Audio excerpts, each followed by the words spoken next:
is on the way, so energy upgrade for the High Templar. And going to take a look at the Uni Canning Station. 3 High Templar out only right now. A lot of Immortals, Colossus, Stalkers on the field, and Charge Lots. And I do have to say the Protoss army is looking quite good. This is kind of the ideal composition that you want to have for a Protoss army. And I'm pausing the replay for now.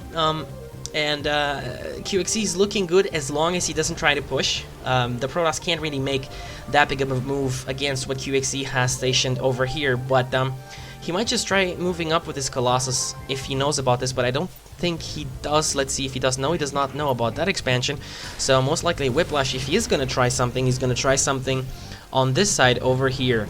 And let's see what's going to happen. And these probes have already been deployed to the mineral line, and they will deliver the minerals over here until the nexus over here is done. And we can see a lot of macro games, and this looks like a show match. Actually, I'm not sure where this game is from, if it's from ladder or if it's just a friendly practice game, but there's a lot of things to be learned from games like this. This is really how to properly macro up, and we can both see both players are at 1800 mineral income and 700-800 gas income, so that's quite high. And if your macro is slipping, you're just gonna end up banking a lot of minerals. Now we can see QXC is actually banking a lot of resources, but the thing is, he is maxed out, and I'm pretty sure that the Protoss is maxed out as well. Indeed, so both players are banking quite a lot of money, and they're maxed out. And boy, every time I see a game of QXC, it's just something like this. A lot of troops everywhere on both sides. Usually getting maxed out at one point in the game, several times even, and then just epic battles seem to unfold after both players have reached the max supply. And looks like he has weapons level 3 on the way, and armor level 2 for his infantry is almost done. Vehicle weapons level 2 is almost done for QXC, so these tanks are going to be doing quite a lot of damage soon. And here we go, a drop going down over here. And let's see, actually, I don't know if he's seen that, but would have been actually real smart. Aha, there we go. He is trying to snipe it out. Let's see if he does manage to snipe this out. It would be quite a good kill because... oh, and he does snipe this out. The thing is with the Dark Shrine, it's not the fact that it costs a lot of gas. It costs around 50 gas. That's a lot of gas. But the thing is, it takes such a long time to build. Oh, and these Marauders being... I think they were high, or maybe stoned. I'm not sure, but they just walked blindly into those cannons. So not a good story to tell about those Marauders. But I think that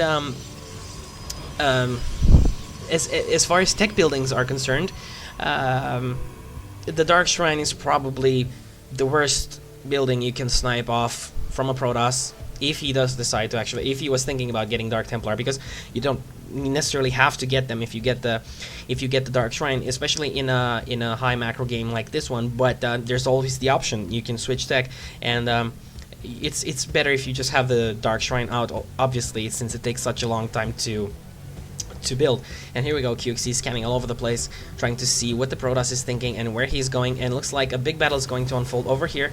But I do remind you that you can't see beyond these bushes over here from side to side, so a lot of scans going down, and QXC, and he does use a lot of ghosts in the games he plays. Whoa, and that's a lot of VMPs being thrown down on these High Templar, and 3 of them are depleted of energy. Only 1 has energy to storm right now. So yeah, great EMP from QXC over there. And looks like the Observer getting one-shotted over there quite fast. The Protoss not being able to see that much, and cloaking is done, almost done for the Ghost. So let's see how QXC is gonna decide to handle this battle over here. They're pretty much teasing each other, moving around the middle of the map, and there's a sensor tower that were planted over here, and he knows about the troop movement on this side, and this is quite a lot of diversity in the Protoss army, and same with the Terran, really, using pretty much everything there is. There we go, another EMP going down, and scans being thrown down all over the place, and those Stalkers walking into the range of the siege tanks. And this is a lot of tanks, and as long as these tanks are sieged up, there's not much you can do. You just need an insane amount of charge lots to break through this amount of tanks. Although those Phoenix are quite good when it comes to tanks, because like we've seen before, he can lift them off. But with so many Vikings, I don't think those Phoenix would survive for too long. And here we go. Infantry weapons level 3 has finished, and so is the armor right now. A lot of upgrades being deployed right now by QXC. Vehicle weapons level 3 is almost done as well, and he's getting the that upgrade for the range for the planetary fortresses and the auto turrets and so forth. And it looks like he's trying to throw down some EMPs over there as the army station, so he can weaken the shields and then maybe try making a push.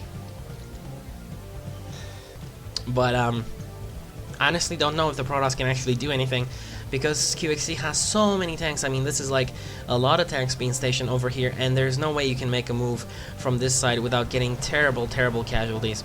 And also, oh, and a fleet beacon has been placed somewhere, because I see carriers. Here we go, fleet beacon is up, and 2 stargates plus this one, so that's 3 stargates. And let's take a look at unit counting station. Indeed, 2 carriers are out right now. They were just finished. And this is really one of those games. Oh, gotta be careful, the tanks are in siege yet, and they are sieging now. A lot of EMPs going down over here. A lot of ghosts did go down, but I just don't know. You can't really do anything. All these Colossus and gateway units are not going to be able to do that much, because there's just so many Vikings over here, and the EMPs were great. The Immortals are doing a good damage at taking out these Marauders, but all the tanks actually end up surviving, and the Vikings as well. All the infantry did go down, but the Protoss players suffered, I think, a lot higher casualties. But as I said, they're both banking a lot of resources. So look at QXE, he has 6k minerals, 3k gas, and 5k minerals, 2k gas for the Protoss player right now. But he needs to really macro up an army again. Now, I don't think that those carriers are the way to go right now, because against that number of Vikings, carriers are really weak, since Vikings are the perfect unit to deal with carriers. But carriers are really good against stuff like tanks, like Marauders. Obviously, they can attack air and so forth, but he needs to find a solution to this amount of Vikings. And let's see what he decides to do. Good storms are obviously great in dealing with a lot of Vikings. But and the observer is planted over here. He does see those ghosts. Not getting too much done with these ghosts, and he needs to be careful. He's trying to snipe some zealots, and that was fun. And yeah, go ahead and make some ghosts yourselves and try that out in some ladder games. It is quite fun to snipe off enemy units, enemy biological units. And taking a look at the production tab again, QXC is going all mental for all these quirky engineering bay upgrades. I think you all agree with me that there's some funky upgrades over here, but they are quite useful, despite what people think, but it's not something you want to think about. But as the game progresses into such a big macro phase, then yeah, every improvement to your army, to your buildings and so forth is welcome. So yeah, if you do have the money for it, in which case obviously QXC does, go for it and just research everything you can. It's really up to you how much you want to invest in upgrading your troops. And obviously, as the game does progress into a more macro phase, you care about upgrades mostly, not just producing your army. You're probably going to get maxed out anyway, so you need to think about the potency of your army. So yeah, maybe QXC is going to think about armor upgrades for his mech as well. Haven't seen any armor upgrades yet, but oh, and he's actually sending in some SCVs to die because he wants to get rid of the extra supply. He has enough money, and in the meantime he saw all the army over there, and these Vikings are just gonna snipe off one Colossus instantly. Tanks also getting sieged up, and this battle, it's all gonna come down to these carriers, I think. We're just gonna have to wait and see. He needs to take care of the Vikings. If he manages to get some great storms on the Vikings, then the carriers will play out their role brilliantly. Oh, and the ghosts going down real fast. So do the Archons, and carriers are doing a lot of damage because actually, and good storm over there. Great storm taking out a lot of Vikings, weakening the rest. And QXC is not looking so good right now because this is a lot of carriers, and these tanks are just gonna bite the dust. He needs to unsiege and run away. And here we go. He does do that right now, but at what cost? He lost a lot of units, and all these Vikings are almost dead. Now let's see. Is he going to? There we go. These Vikings are going down so fast because they were so weak, and the Protoss is all of a sudden looking to be the one in the advantage right now. He is moving towards QXE's base with all these carriers, and if I take a look at the unit at the production tab, 4 Vikings on the way for QXE, and he might decide to actually put up even more starports to deal with this amount of carriers, but this is a lot of carriers, and they do have upgrades as well. So let's see what's going to happen. QXE might just lose a lot of unit producing structures over here. All these production facilities. He's not going to like this one. He lost a factory and a barracks already, and these carriers are just wreaking havoc inside QXE's base. And we don't really see QXE reacting that much. No drops, no counterattack, nothing is happening. He's just trying to muster up as much of an army as he can on this side, trying to stay alive, but he's losing so many buildings. But QXE is just, oh my god, what is happening over here on this side? He's putting up so many starports and additional barracks, and I think he's just going to sack everything in his main. All these, I don't think he's even going to try. He's just going to try getting some extra shots off and producing everything he can until all this does go down. But the thing is, he's also going to lose his supply depots. And, oh, here we go. A lot of Vikings over here with the Marines in front tanking. Did take out 1 or 2 carriers over there. And also still 6 carriers remaining. So let's see if he's going to try and snipe another carrier again. Some Marine stimming going in front, and this carrier might just go down. Let's see, does it go down? Yes, it does. So another kill, another carrier kill. And I don't think... Does he know about this? No, he does not. He probably knows there is an expansion over here, but Whiplash has no idea that QXE is planting so many buildings over here. And I mean, look at this. He didn't even bother getting the reactors or anything, since they take such a long time to build, and is getting just simple Vikings from each of these starports. Now, this is a crazy, crazy macro game, and I'm just so curious to see the income tab. The Protoss is ahead, but QXE did get this island expansion as well, and so did the Protoss. Protoss still hasn't saturated it. QXE's looking better at the saturation on this side. Also, another carrier getting taken out over here. So 4 carriers remaining, and just gonna take a look at the unit counting station. So 4 carriers, 4 High Templar, and this is so annoying. The interceptor show up here. I have no idea why interceptors show up on this display over here. It's just yeah, part of the carrier. But anyway, Colossus, 1 Colossus, and some stalkers being deployed, and some zealots.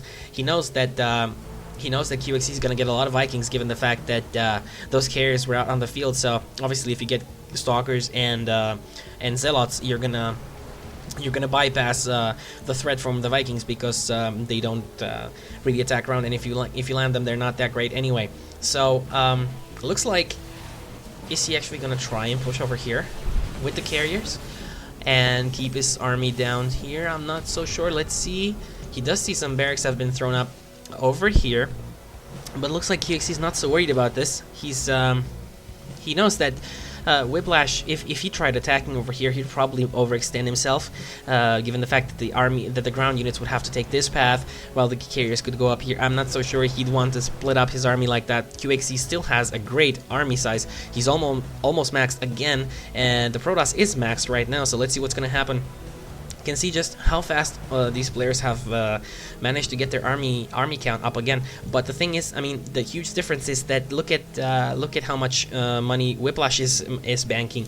1k minerals, 1k gas, and QXE's on 6.5k minerals and almost 5k gas. Now that is a huge difference, and I'm not so sure if Whiplash can kill everything that QXE has, and without losing so much, and manage to take out QXE, as QXE can just make units all the time very, very fast, and still no add-ons over here. He might just he should decide on placing maybe 1 or 2 reactors on some of those starports. And when I actually saw all these starports going up, I was thinking, oh, he's just gonna go mass battle cruisers, but doesn't look like that. Seems like he just went for all the Vikings, and is still getting tanks and infantry and so forth. And this is like a lot of ghosts. I've never seen. QXE is the only guy I see that gets this many ghosts. 15 ghosts. This is an incredible ghost count, and 23 Marines, 5 tanks, 24 Vikings. This is the most unusual army composition you're going to see for a Terran. Ghosts, Marines, and Vikings. So, yeah, let's see how this plays out, and how great those EMPs are going to be. And this is still a lot of Vikings. These Vikings can just one-shot these carriers. Oh, gotta be careful with the... Oh, don't want to be greedy. Did he actually take out 1 carrier over there? I'm not so sure, but I think so. I think 1 carrier just went down. You guys just scroll back and check out the animation over there, because I couldn't really notice. Excuse me. And yeah, and looking at the production tab, nothing much going on. Both players are maxed, and QXE is just going for level 3 upgrades on his